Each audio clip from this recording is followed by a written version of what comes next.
And you can imagine, you know, you're there in Columbus, and they got the cameras and so forth, and they're waiting to hear something that can be used against Brother Barack Obama. And at the same time, I have to speak my truths so that I can have some authentic relation with my audience.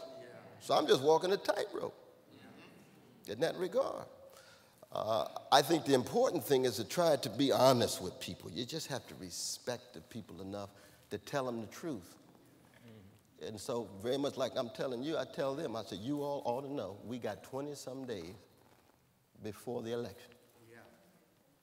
And this thing is tight, and we're going to speak some truths here, but at the same time, we are cognizant of the fact that our election is right around the corner, and this is not the time to just completely break loose in an unbridled manner and highlight all the dimensions of the ugly truths of black people catching hell for 400 years. Now, sometimes it spills over anyway, you know, but you can't help that. But you try to have some sense. This is a matter of practical judgment, practical wisdom in this regard. Brother Jeremiah Wright, you know, it was mentioned by Brother Black, that he had that challenge, that he was speaking a truth as he understood it from his pulpit as the pastor of his church, and then it gets thrown into a political context. You see, and it gets manipulated, taken out of context, and so forth and so on. And everybody knows that it's hard to conceive of a God worthy of worship who does not condemn the killing of innocent people. So it's not controversial. God would be critical, would be condemnatory of any nation, Ethiopia, China, United States, Brazil, any nation that kills innocent people. You would think a God of justice would be deeply concerned about that and would condemn it. But the way he couched it, Fox News could use it. You see what I mean? Now, see, here again, though, and Jeremiah Wright in some ways is like Brother Jesse in this regard, because he is a great orator. But both of them don't put enough love at the center of their language. See, Martin King was going to preach a sermon 3 days after he was shot down like a dog in Memphis. And the name of that sermon was America May Go to Hell. Y'all know that. America May Go to Hell. That was the name of the sermon he was going to preach in Atlanta. He telephoned the folk, put it in the bulletin before they shot him.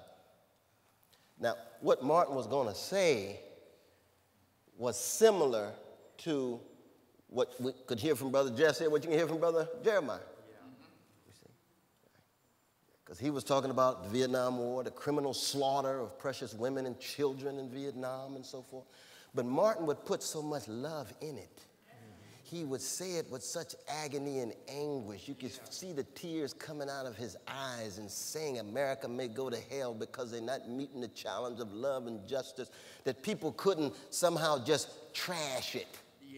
Or if you trashed it, you had your own iciness and indifference in your own heart and soul that showed you up to be spiritually vacuous. Because Martin's love was just flowing. And I told Brother Jeremiah, I said, because I saw the clip, you know, and I saw him going at it, and it was, you know, that's his style. And he's got his own style. But people couldn't see enough love in it.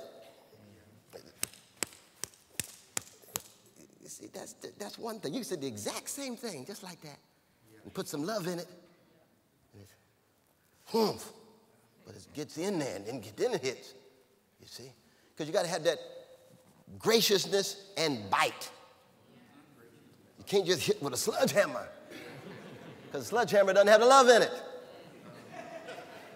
You see the difference?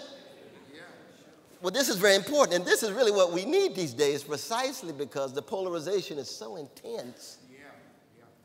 And especially those of us who take the cross seriously, what other source of healing do we have but reaching out in our own loving way with our own limitations, but the love up front and saying, you can crush it if you want to, but this is the stance I take.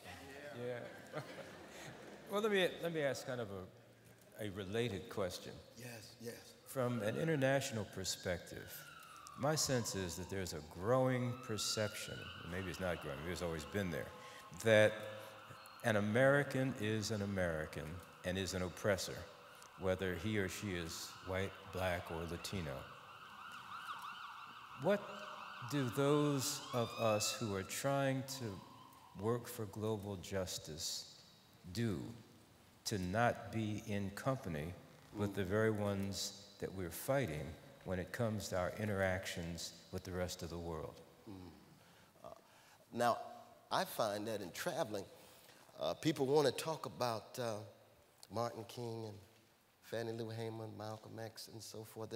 That's still part of the imagination of various parts of the world. And for them, that's a different face of America than George Bush and so on, you see. I think it's very important to contest the very idea of America. I mean, that was one of the reasons why I was critical of my dear brother Barack when he didn't mention Martin in his speech in Denver. You know, I got a lot of flack for that, but that's all right. Because I mean, it was Martin's day, and you see, I mean, for me, Martin represents so much of the best of America. And so it's not a matter of pandering to black people when you mention Martin. You see, that if you can't mention Martin, then don't mention FDR. You see, if you can't mention Martin, don't mention Clinton. Don't even mention Lincoln. See, that's like looking at American music and somebody mention John Adams and don't mention Duke Ellington. I ain't got nothing against John Adams. He's a wonderful man. He's a fine musician. But if you can't mention the Duke and the Count, what tradition are you talking about? See, you're not pandering to black people when you mention those folk. These are the highest standards of excellence, of genius. You see, so that when he mentioned Lincoln and mentioned FDR and so forth and didn't mention Martin, I said, ooh, something got in me, you know. Ooh. God, kind of messing with me. I said, ooh, because I love my brother, you know, and I'm going to support him. He knows that. But I've got to be truthful with him, you know. I said, good God. And he said, oh, wait, everybody knew who he was talking about. That's not the point. Young preacher from Georgia. Didn't he say young black preacher from Georgia? You see, don't turn him into a generic. I want the specificity, the particularity. You see, because black people have been struggling with namelessness for 400 years. If you go back to Jamestown in 1619, you know they had white slaves then. Toni Morrison, in fact, she's reading her novel next week at Princeton. You all come down there if you want at Richardson Auditorium called A Mercy. And it's a new novel on white slavery, the slavery of white brothers and sisters, and ways in which white brothers and sisters got slave ancestors and they white too. Because slavery wasn't racialized till 1661, confined to African peoples for over 35 years with white indentured servants. When you look on the records of the slaves, what do you see? James Williams, white slave. John Smith. Then when you come to the black folk, it's Negro, Negress, Negro, Negress, Negro, Negress. So even under slavery, the condition of namelessness and invisibility had already set in. That's white supremacy already at work, you see. So when you mention people's names, it's part of an acknowledgement of a resistance to that namelessness that we've been dealing with all of our lives. You see?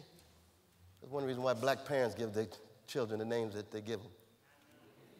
It's not Cynthia, but Signifia. It's not Terry, but Tarcell with a comma on the top of it. It's true.